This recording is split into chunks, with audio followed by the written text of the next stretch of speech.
If you're Jewish and watching this, I need your help answering this. It has been very widely reported that one of the assailants at the Columbine High School massacre, Dylan Klebold, was Jewish. But looking into things, he appears to have been Jewish-ish.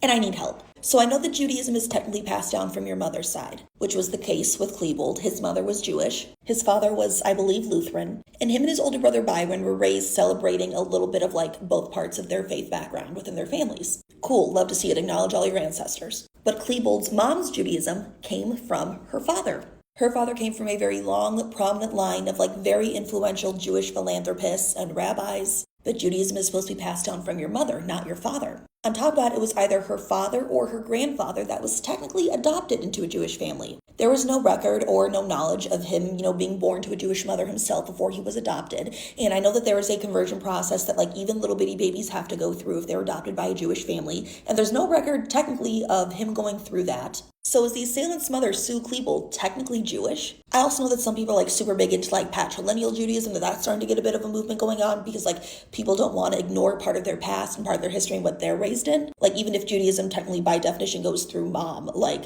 they don't want to ignore like the faith that they happen to be raised in, which I give credit to. I completely understand. I'm also not Jewish, so it's not my place to like say anything. I'm not here to say if you are or not Jewish because that's not for me to say. I do know her family also went to a Reform synagogue specifically. But anyway, that's why I said that his mom was Jewish-ish. Now, Klebold did take part in some of his family's Jewish traditions on his mom's side. And right before the Columbine massacre, he was a part of their Passover Seder, where he actually read aloud the 4 questions. And he did mention to Harris in the basement tapes that his family was going to be so upset over what happened because it's right around, the Jewish holidays. And his uncle specifically is going to be very upset. And then Harris looks at him and goes, "Wait, you're Jewish?"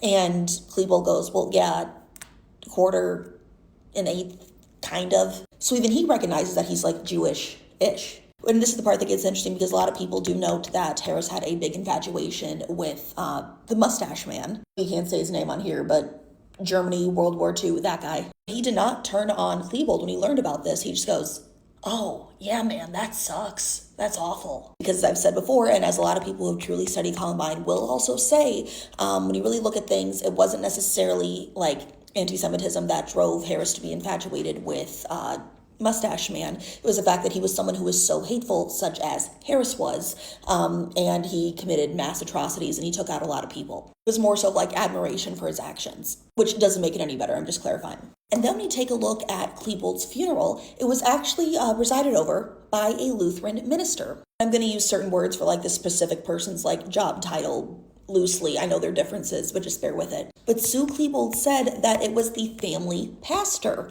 who presided over his services, which by the way was only like 10 people inside a little crowded funeral room. Like in a funeral home inside a room, you had to be like invited in. There was no church service. Some psalms were read out loud. Someone sang Amazing Grace. But it wasn't just like a pastor. Sue Klebold referred to this man as the family pastor. So was Sue Klebold then going to these Lutheran services? I know that her husband, ex-husband now, they got divorced, Tom was definitely Lutheran. And the 2 Klebold sons weren't like raised particularly religious, like they weren't church kids or anything. But they participated in both sides of the family's, faiths, just to, connect with them in their holidays. So this is what just leads me to the question, if you are Jewish and have any insight into this, was technically one of the Columbine assailants Jewish? Or was he Jewish-ish? And how does his Jewish identity or his mom's Jewish identity and all the technicalities play into this? I am genuinely curious about this.